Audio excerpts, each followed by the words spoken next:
రాష్ట్ర ప్రతిష్ట గురించి బాధపడుతూ అనేక విషయాలు చెప్పారు. ఎన్నికల ముందు కూడా మేము ప్రజలకు చాలా విషయాలు చెప్పాం. కానీ నాలుగోసారి నేను ముఖ్యమంత్రి ప్రమాణ స్వీకారం చేసిన తర్వాత ఎప్పుడూ చూడనటువంటి ఇంకా డీటెయిల్గా పోతా ఉంటే అనేకమైన ఆశ్చర్యకరమైనటువంటి విషయాలు బయట వచ్చే పరిస్థితి వస్తూ ఉంది. ఇది చరిత్రలో ఏ రాజకీయ నాయకుడు కూడా తప్పులు చేయరు, అన్ని తప్పులు చేశారు. ఒక పక్కన వ్యవస్థలు పూర్తిగా విధ్వంసమైనాయి, అధికార యంత్రాంగం మొత్తం నిర్వీర్యమైంది, అప్పులు పరాకాష్ఠకు చేరాయి, తప్పుడు ప్రచారాన్ని ఆధారంగా చేసుకొని అనునిత్యం ప్రచారం చేసే పరిస్థితికి వచ్చారు. ఎన్ని విషయాలు కూడా వాస్తవాలు చెప్పినా ఆ వాస్తవాల్ని పక్కన పెట్టి వాళ్ళను నమ్మిన అసత్యాన్ని పదే పదే చెప్పి ప్రజల్ని మొగ్గు పెట్టాలని ప్రయత్నం చేశారు. ఇది చాలా దురదృష్టకరమైన రాజకీయం.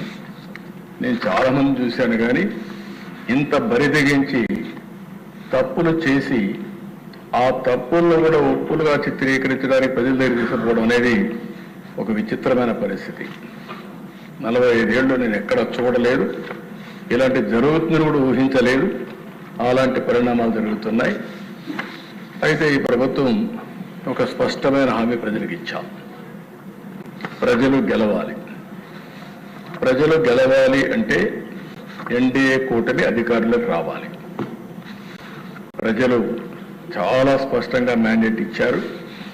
93% స్ట్రైక్ రేట్, 57% ఓటు శాతం. ఇది చరిత్ర. ఆంధ్రప్రదేశ్ రాష్ట్ర చరిత్రలో ఎప్పుడూ ఇవ్వని మ్యాండేట్ ఎన్డీఏకి ఇచ్చారంటే అది ప్రజలు చూపించిన స్ఫూర్తి. ప్రజలు గెలిచారు, నిలబెట్టారు. రాష్ట్రాన్ని నిలబెట్టే బాధ్యత గెలిచిన అభ్యర్థులపైన ఉంది. అందుకే మీరు చూస్తే సంక్షేమం, అభివృద్ధి, సుపరిపాలన ఈ మూడు కూడా బ్యాలెన్స్ చేసుకుంటూ ఎక్కడికక్కడ అనేక కార్యక్రమాలు చేపట్టా. ఆ దిశలోనే ఇప్పుడు ఈరోజు మీరు చూస్తే ఏదైనా సరే ఒక విజన్ ఉండాలి. నేను ఈరోజు కొత్తగా విజన్ ఎక్సర్సైజ్ చేయలేదు. ఈ దేశంలో మొట్టమొదటిసారిగా 1999 ఆ ప్రాంతంలోనే విజన్ 2020 తయారు చేశాం. తరువాత ఎక్సర్సైజ్ చేశాం.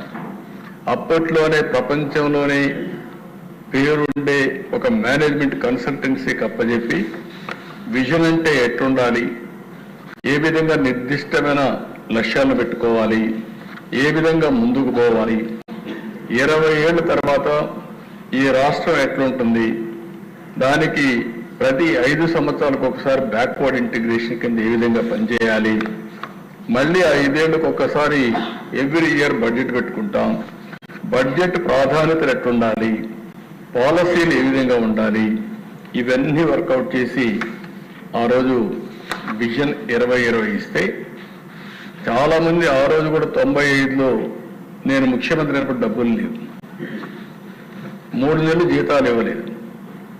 చెప్పాను ప్రజలకి, జీతాలు ఇవ్వలేము, ఓపిక పట్టండి, ఖజానా ఖాళీ అయింది, దయచేసి సహకరించాను. రెండో విషయం అధ్యక్ష, ఆ రోజుట్లో ₹2 కేజీ బియ్యం కూడా అతి ప్రియమైన ₹2 కేజీ బియ్యం కూడా రేటు పెంచాం. అనివార్య పరిస్థితిలో కరెంటు ఛార్జీలు పెంచాం.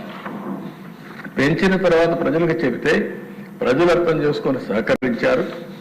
అదేవిధంగా నేను చెప్పింది, ఈ ప్రభుత్వం short term, medium term, long term ప్రణాళికలు తయారు చేస్తున్నాం.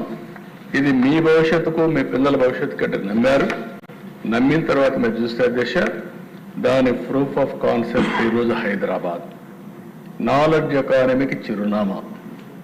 ఎవరు వచ్చినా కూడా, ఏ ప్రభుత్వం వచ్చినా ఆటో పైలట్లో పనులయ్యే పరిస్థితి వచ్చాయంటే అలాంటి ఎకో సిస్టమ్ క్రియేట్ అయింది.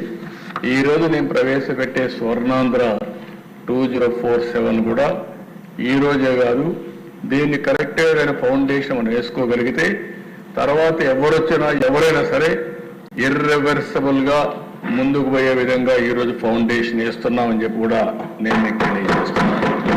అయితే మరి మరీ దుర్మార్గులు వస్తే మొన్న వచ్చినట్టు అమరావతిని విధ్వంసం చేసినట్టు, పోలవరాన్ని డయాఫామ్ వాలు మొత్తం గోదావరిలో కలిపేసినట్టు, లేకపోతే రేపు మనం కట్టిన తర్వాత కూడా